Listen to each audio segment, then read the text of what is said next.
Yes, sir. I am back again with another One Piece video. Sorry for the delay. There's been like a lot going on.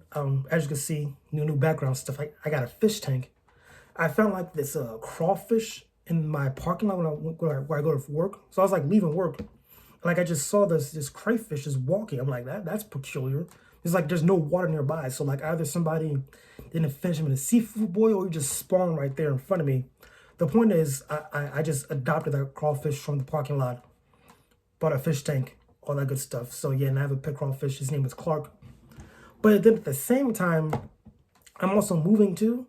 So like I got him like at the worst time possible. So like there's probably boxes in my room. You can't see the boxes. My body's covering the boxes. But yeah, I'm moving. Pet crayfish, crawfish, whatever you want to call it. That's been me these past few days. But we still got time for One Piece chapter. I think I missed 115 and 116, or 1115 and 1116, but you get what I'm trying to say. Now, these two chapters, again, I like doing these back-to-back stuff because most of these chapters I've been reading manga-wise, they kind of are in good two-part chunks that make sense. And there's a break this week, too. So, again, my timing kind of worked out. There was a delay, but, like, you're going to get, a review for this week to edge you by to next week for the new chapter, So, a win-win for both of us. I could be late, but at the same time, I'll get something. But enough rambling and whatnot. Let's get to the action, if you will. So, 1115 starts off with Vegapunk just explaining where we left our last chapter, where he said that Joy Boy was a pirate, and how the Void Century was really just a war between Joy Boy and the allied nation of like 20 separate kingdoms, which are now became like the world government.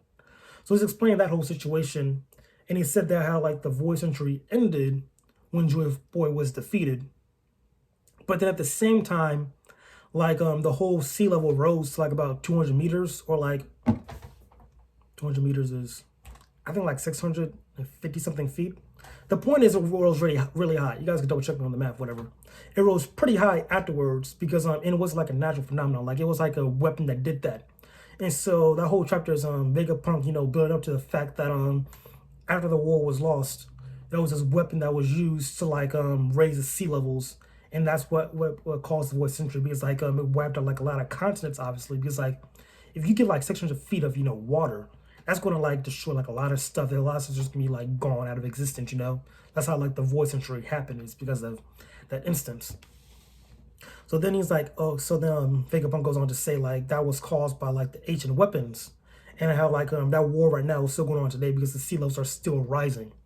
So now we get that whole part for 1115. Then move on to 1116, and it's now Vegapunk explaining how obviously he was talking about like a last chapter how like the sea levels are rising, how it still is. And then another weapon destroyed like an island, and that was his fault because he made the Mother Flame. Now the Mother Flame is supposed to be like this energy source that he made, and that energy source was used to power an ancient weapon, which then destroyed an island. So now the world government, or the world government now has the Mother Flame to power the ancient weapons to use it against the world. So I think it was that part, and then I think also at the same time, it's just a war react to Vegapunk saying these his theories right now were what he came to predict and figure out by reading the Poneglyphs and whatnot. And then also we find out like now the girl say figure out where the snow was. It's now in the Iron Giant too, so we figure out that part. And then Vegapunk was always going on saying like how he doesn't know everything that went on, or why the war is still going on and what's happening, like what the two sides mean or whatnot. But he does know, the only people who do know like the actual truth of the world right now is the Roger Pirates. So that was a cool little twist right there. Then it ends on like Rayleigh being the bar drunk saying like, hey, this is my battle right now, like the thrill is for them or something like that. And that was a chapter. So I kind of like that, how like it's just build up to, hey, this is how much I do know about the Void Century and like the 900 years beforehand. That's what I know about Joy Boy, the world government, and ancient weapons. He's like, right now Vegapunk is like sent the world to like understand like what's going to happen in the next few coming months or years, whatever. And I like that. I do kind of like how like the Roger Pirates knew what was going on, but they didn't want any parts of that. They kind of just want to say, hey, we already found the One Piece. We have figured out, the whole Void Century. We don't need to do any more. We can just leave it like to the next generation. If they want to tackle this adventure, they can. I think that adventure might be either the war that's still going on or something else entirely. I don't know. Because like Vegapunk said, like there is a still war going on. I think that war is going to be either like finished because of the Straw Hats, something like that, or something like, or to that effect. I don't really know. I'm not even really a theorist. I'm just I'm just an enjoyer of manga. So yeah, all in all, fun 2 chapters. I liked it. Just it gave me what I wanted from last week because I just wanted like more information about the Void Century, and like what I practically got was the Void Century ended with Joy Boy. We lost all this information because someone used the weapons to start sinking the world, and the world is still sinking because of that. So I kind of got the backstory I needed, and now at this point we need to explore the world more with the Straw Hats so we could get the conclusion we want about the Void Century, more about Joy Boy, there's war that's going on, all that good stuff. So yeah, I'm excited, and I think, is there more to the video or the chapter that I missed? Oh yeah, I think at the beginning of the chapter there was like a picture of Emu looking at a picture who looked kind of like Vivi. So I think she might have some type of connection in the grand scheme of things, I guess. So we'll see about that. I don't know if like she was like some type of lover to Emu. Maybe it's like a love triangle between Joy Boy and her. It's a war for love.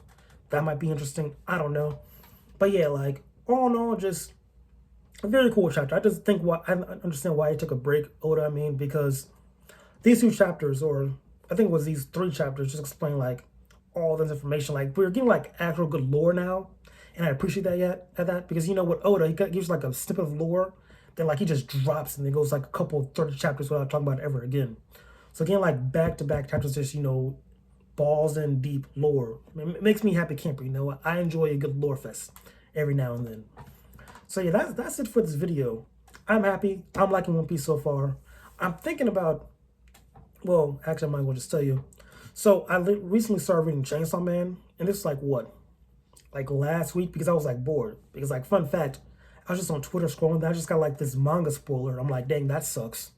So like whenever I get too many manga spoilers for like a manga, I just decide to start reading at that point, because at that point I might as well read instead of just wait for the anime. And then they dropped like this crazy chapter 2 for Chainsaw Man. I don't know if I should make a video about that or not. We'll see. But the point is, manga right now has been like really good, because like that chapter for Chainsaw Man was like actually kind of, it was pretty insane. It was just like word. Like the whole manga's pretty insane, but like that chapter right there was just like, wow, that's just that's a little bit out of pocket. Like I felt like I don't know, I can't explain it. I might make a video about it. We'll see how I feel.